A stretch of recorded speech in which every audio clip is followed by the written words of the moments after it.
this all seems to be part of a whole on some level, like to the extent that Donald Trump has any type of agenda. It's just, it seems to me to really make sure his base understands that they are finally doing away with all the privilege that anybody who's not white gets in this country.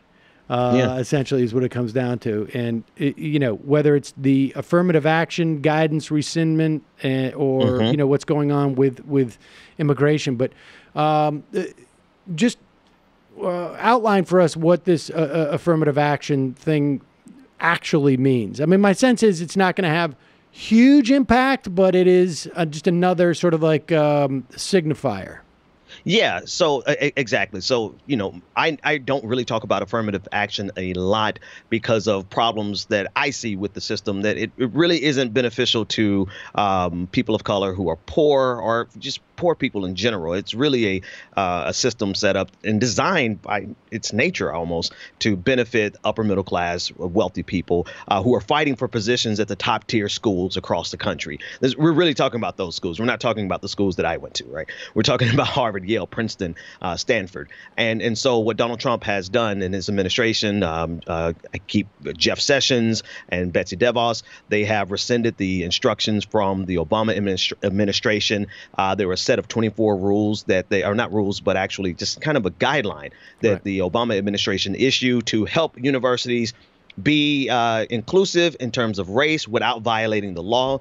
And Donald Trump has rescinded those instructions. And I agree with you. It's really just a signifier to his audience to say, hey, we're going to, we're on your side here. But the problem really comes in with the cases that are lined up in the pipeline for the Supreme Court. And now that Donald Trump has another Supreme Court pick coming, there's potentially a problem because Kennedy was one of the deciding votes against Abigail Fisher back in 2016. And he upheld race-based affirmative action in that case, particularly because Abigail Fisher was unqualified. She wasn't that outstanding of a student for the case to even come that far.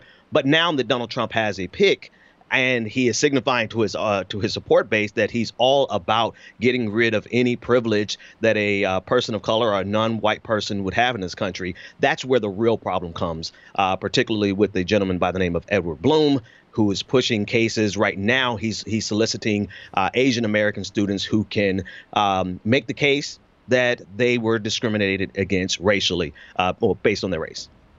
And the case that they would make is that their spots that they should have won went to a less qualified member of another minority community. Right. And the interesting thing about it, there's a wonderful article in NBC News. Actually, they have a thought piece section. And the author was describing this situation as kind of a false choice, where it's not really that Asian American students are losing spots to black people per se or Latinos. If we really had a truly merit-based system, these Asian American students would actually be taking spots away from white students. And so this case that's being presented to the Supreme Court is actually going to affect minorities, but the real victims of this are the people who would be the target of a decision to reverse affirmative action would be white students. So that's the irony of this entire case. So in the event that are you suggesting that in the event that the plaintiffs prevail, it's going to basically Asian students are going to edge out white students, or no? Well, I mean, on paper, in theory, that should be the case. And this is what the author, I'll pull up her name before long, but what she pointed out is that there are enough systemic advantages for white guys, for particularly white men, even over white women, that even in a system that revokes affirmative action and that we think is meritocratic, in actuality, there are enough advantages for white men that they'll overcome that anyway. There's no legacy students. Exactly. If your parents went, if your parents have given money, if you play any number of sports, I guess, that may have particularly sports at Ivy League schools like, Right. Badminton or whatever, black kids don't excel in more. So, in these top tier schools, that is an advantage that really gives white men an advantage over and above the meritocratic advantages of Asian Americans. It's interesting because and people should know that basically the state of the law now in terms of affirmative action is that I think more or less that schools are allowed to do it if they have exhausted any means, all means in which to try and develop a diverse student body, because there's an understanding that there are educational merits and benefits to having different Absolutely. types of folks around. And it's interesting. I don't know if you've ever read Rick Collenberg. He has written about the best way to address this, and to some extent, it's what you talked about. The best way to address both racial diversity, but also to maintain some genuine diversity from an economic standpoint, is to set up basically affirmative action based upon economic status. Yeah. I think he wrote this piece a while back. Maybe it was a book. I can't recall now. But it's an interesting argument that you will get, and I think he's done this in terms of like high schools and in Texas and others. You will get a greater racial diversity if you go by economics. And you'll get a more genuine, socioeconomic, diverse student body. But let's move to the other shoe, I guess. And maybe there's a couple other prongs to this agenda. But we have now a denaturalization committee.